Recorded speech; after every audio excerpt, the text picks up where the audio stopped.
The Invisible Man by H.G. Wells. Chapter 20. At the House in Great Portland Street.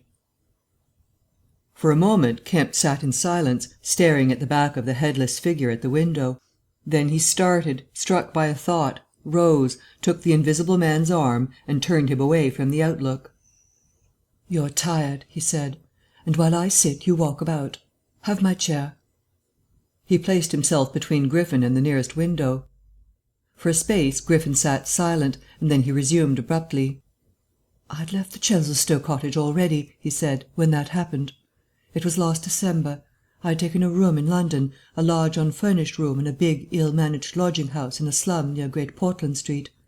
The room was soon full of the appliances I had bought with his money. The work was going on steadily, successfully, drawing near an end. I was like a man emerging from a thicket, and suddenly coming on some unmeaning tragedy. I went to bury him. My mind was still on this research, and I did not lift a finger to save his character. I remember the funeral, the cheap hearse, the scant ceremony, the windy, frost-bitten hillside, and the old college friend of his who read the service over him, a shabby, black, bent old man with a snivelling cold. I remember walking back to the empty house, through the place that had once been a village and was now patched and tinkered by the jerry builders into the ugly likeness of a town. Every way the roads ran out at last into the desecrated fields and ended in rubble heaps and rank wet weeds. I remember myself as a gaunt black figure, walking along the slippery, shiny pavement, and the strange sense of detachment I felt from the squalid respectability, the sordid commercialism of the place. I did not feel a bit sorry for my father. He seemed to me to be the victim of his own foolish sentimentality. The current cant required my attendance at his funeral, but it was really not my affair. But going along the High Street, my old life came back to me for a space, for I met the girl I had known 10 years since. Our eyes met. Something moved me to turn back and talk to her. She was a very ordinary person. It was all like a dream, that visit to the old places. I did not feel then that I was lonely, that I had come out from the world into a desolate place. I appreciated my loss of sympathy, but I put it down to the general inanity of things. Re-entering my room seemed like the recovery of reality. There were the things I knew and loved. There stood the apparatus, the experiments arranged and waiting, and now there was scarcely a difficulty left, beyond the planning of details. I will tell you, Kemp, sooner or later, all the complicated processes. We need not go into that now. For the most part, saving certain gaps I chose to remember, they are written in cipher in those books that tramp has hidden. We must hunt him down. We must get those books again. But the essential phase was to place the transparent object whose refractive index was to be lowered between two radiating centres of a sort of ethereal vibration, of which I will tell you more fully later. No, not those Röntgen vibrations. I don't know that these others of mine have been described. Yet they are obvious enough.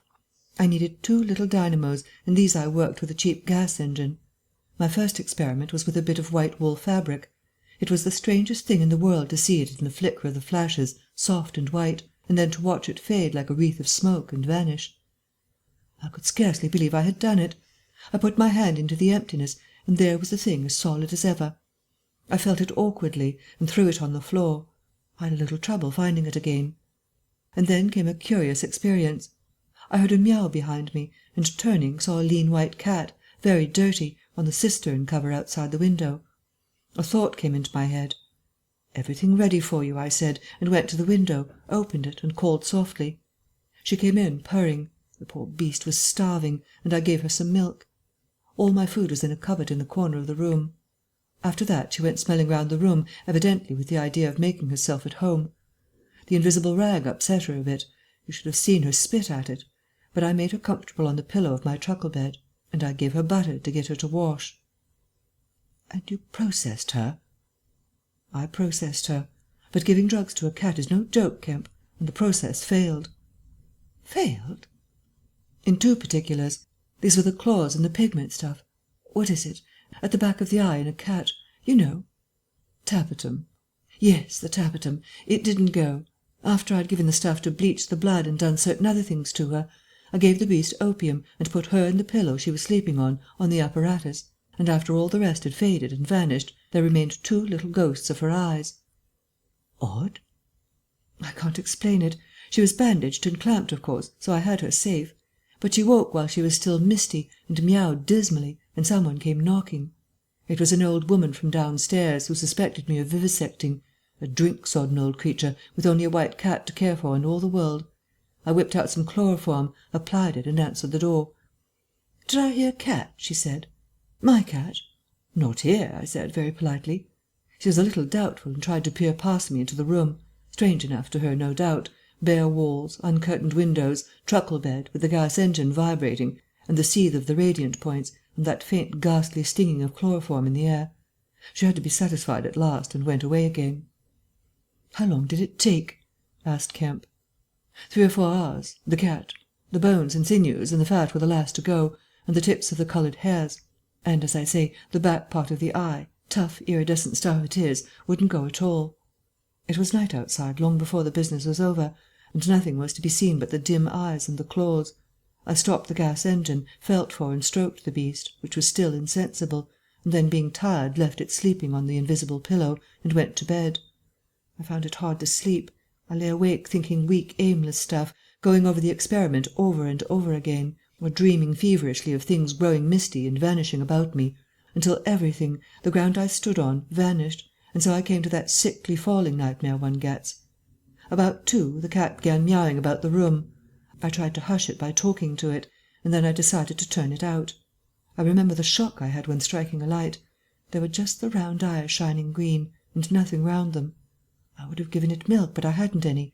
It wouldn't be quiet. It just sat down and miawed at the door. I tried to catch it, with an idea of putting it out of the window, but it wouldn't be caught. It vanished. Then it began miawing in different parts of the room.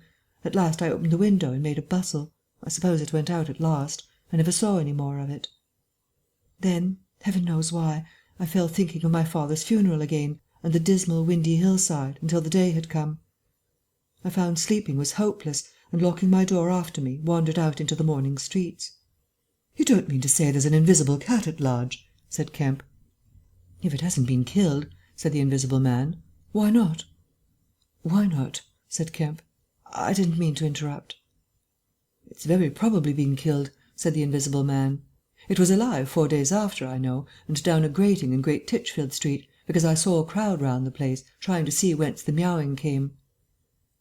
He was silent for the best part of a minute, then he resumed abruptly.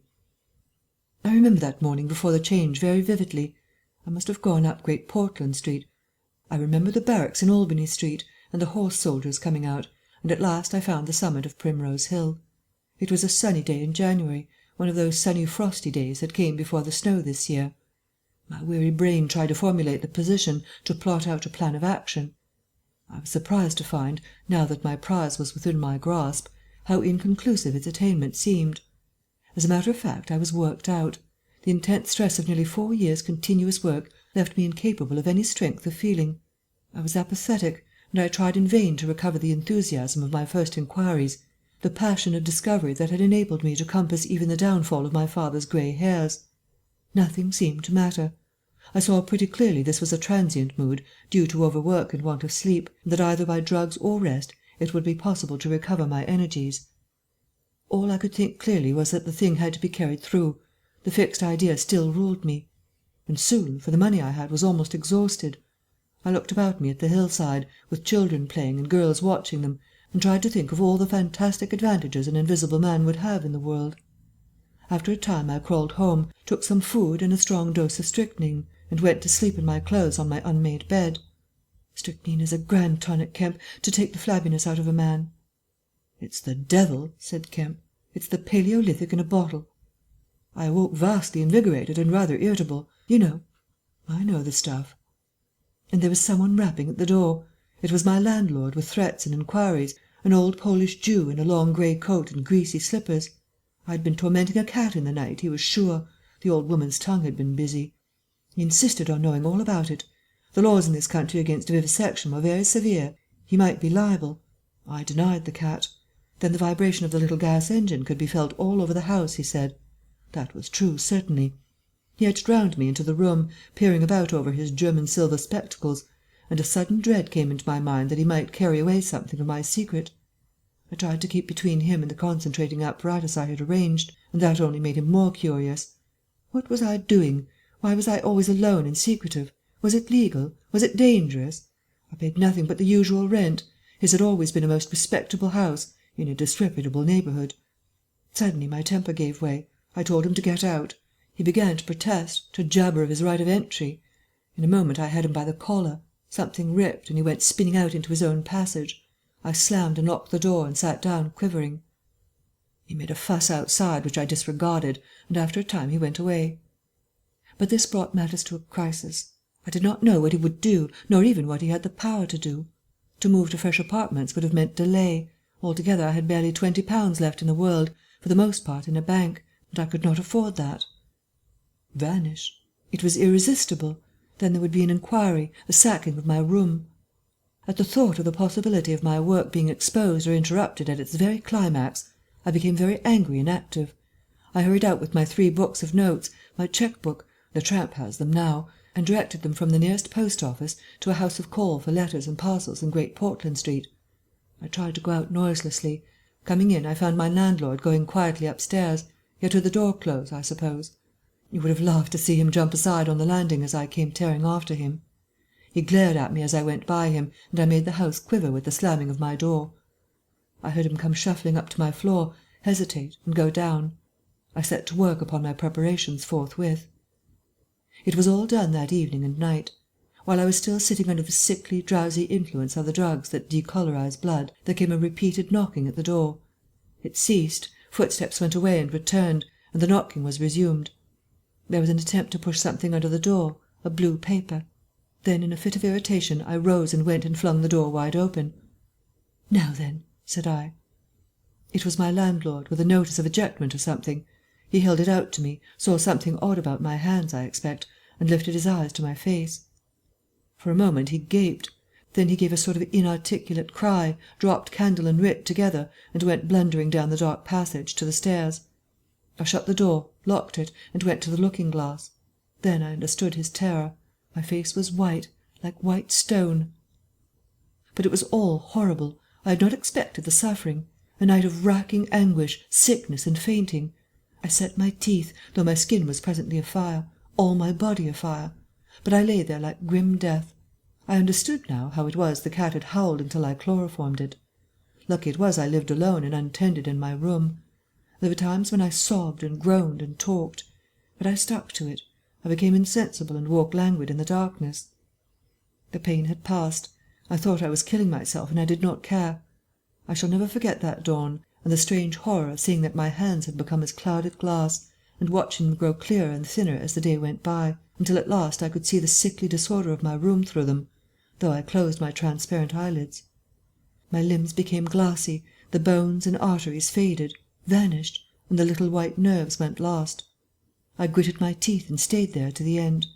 At last only the dead tips of the finger-nails remained, pallid and white, and the brown stain of some acid upon my fingers. I struggled up. At first I was as incapable as a swathed infant, stepping with limbs I could not see. I was weak and very hungry. I went and stared at nothing in my shaving-glass, at nothing save where an attenuated pigment still remained behind the retina of my eyes, fainter than mist. I had to hang on to the table and press my forehead against the glass. It was only by a frantic effort of will that I dragged myself back to the apparatus and completed the process. I slept during the forenoon, pulling the sheet over my eyes to shut out the light, and about midday I was awakened again by a knocking. My strength had returned. I sat up and listened and heard a whispering. I sprang to my feet and, as noiselessly as possible, began to detach the connections of my apparatus and to distribute it about the room so as to destroy the suggestions of its arrangement. Presently the knocking was renewed and voices called, first my landlord's and then 2 others. To gain time I answered them. The invisible rag and pillow came to hand, and I opened the window and pitched them out onto the cistern cover. As the window opened, a heavy crash came at the door. Someone had charged it with the idea of smashing the lock, but the stout bolts I had screwed up some days before stopped him. That startled me, made me angry. I began to tremble and do things hurriedly. I tossed together some loose paper, straw, packing paper, and so forth, in the middle of the room, and turned on the gas. Heavy blows began to rain upon the door. I could not find the matches. I beat my hands on the wall with rage. I turned down the gas again, stepped out of the window on the cistern cover, very softly lowered the sash, and sat down, secure and invisible, but quivering with anger, to watch events. They split a panel, I saw. and in another moment they had broken away the staples of the bolts and stood in the open doorway. It was the landlord and his 2 stepsons, sturdy young men of 3 or 4 and 20. Behind them fluttered the old hag of a woman from downstairs. You may imagine their astonishment to find the room empty. One of the younger men rushed to the window at once, flung it up and stared out. His staring eyes and thick-lipped, bearded face came a foot from my face. I was half-minded to hit his silly countenance, but I arrested my doubled fist. He stared right through me. So did the others as they joined him. The old man went and peered under the bed, and then they all made a rush for the cupboard. They had to argue about it at length in Yiddish and Cockney English.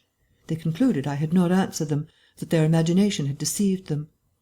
A feeling of extraordinary elation took the place of my anger as I sat outside the window and watched these 4 people, for the old lady came in, glancing suspiciously about her like a cat, trying to understand the riddle of my behaviour. The old man, so far as I could understand his patois, agreed with the old lady that I was a vivisectionist. The sons protested in garbled English that I was an electrician, and appealed to the dynamos and radiators. They were all nervous about my arrival, although I found subsequently that they had bolted the front door. The old lady peered into the cupboard and under the bed, and one of the young men pushed up the register and stared up the chimney. One of my fellow lodgers, a costermonger who shared the opposite room with a butcher, appeared on the landing, and he was called in and told incoherent things. It occurred to me that the radiators, if they fell into the hands of some acute, well-educated person, would give me away too much, and watching my opportunity, I came into the room and tilted one of the little dynamos off its fellow on which it was standing, and smashed both apparatus. Then, while they were trying to explain the smash, I dodged out of the room and went softly downstairs. I went into one of the sitting-rooms and waited until they came down, still speculating and argumentative, all a little disappointed at finding no horrors and all a little puzzled how they stood legally towards me. Then I slipped up again with a box of matches, fired my heap of paper and rubbish, put the chairs and bedding thereby, led the gas to the affair by means of an india-rubber tube, and waving a farewell to the room, left it for the last time. "You fired the house!" exclaimed Kemp. Fired the house. It was the only way to cover my trail, and no doubt it was ensured. I slipped the bolts of the front door quietly and went out into the street. I was invisible, and I was only just beginning to realize the extraordinary advantage my invisibility gave me. My head was already teeming with plans of all the wild and wonderful things I had now impunity to do. Chapter 21. In Oxford Street. In going downstairs the first time, I found an unexpected difficulty because I could not see my feet. Indeed, I stumbled twice, and there was an unaccustomed clumsiness in gripping the bolt. By not looking down, however, I managed to walk on the level passably well. My mood, I say, was one of exultation. I felt as a seeing man might do, with padded feet and noiseless clothes, in a city of the blind. I experienced a wild impulse to jest, to startle people, to clap men on the back, fling people's hats astray, and generally revel in my extraordinary advantage. But hardly had I emerged upon Great Portland Street, however, my lodging was close to the big draper's shop there, when I heard a clashing concussion and was hit violently behind, and turning saw a man carrying a basket of soda-water siphons and looking in amazement at his burden. Although the blow had really hurt me, I found something so irresistible in his astonishment that I laughed aloud. "The devil's in the basket," I said, and suddenly twisted it out of his hand. He let it go incontinently, and I swung the whole weight into the air. But a fool of a cabman, standing outside a public-house, made a sudden rush for this, and his extending fingers took me with excruciating violence under the ear. I let the whole down with a smash on the cabman, and then, with shouts and the clatter of feet about me, people coming out of shops, vehicles pulling up, I realized what I had done for myself, and, cursing my folly, backed against a shop window and prepared to dodge out of the confusion. In a moment I should be wedged into a crowd and inevitably discovered. I pushed by a butcher boy, who luckily did not turn to see the nothingness that shoved him aside, and dodged behind the cabman's four-wheeler. I do not know how they settled the business. I hurried straight across the road, which was happily clear, and hardly heeding which way I went, in the fright of detection the incident had given me, plunged into the afternoon throng of Oxford Street. I tried to get into the stream of people, but they were too thick for me, and in a moment my heels were being trodden upon. I took to the gutter, the roughness of which I found painful to my feet, and forthwith the shaft of a crawling hansom dug me forcibly under the shoulder-blade, reminding me that I was already bruised severely. I staggered out of the way of the cab, avoided a perambulator by a convulsive movement, and found myself behind the hansom. A happy thought saved me, and as this drove slowly along I followed in its immediate wake, trembling and astonished at the turn of my adventure. And not only trembling, but shivering. It was a bright day in January, and I was stark naked, and the thin slime of mud that covered the road was freezing. Foolish as it seems to me now, I had not reckoned that, transparent or not, I was still amenable to the weather and all its consequences. Then suddenly a bright idea came into my head. I ran round and got into the cab.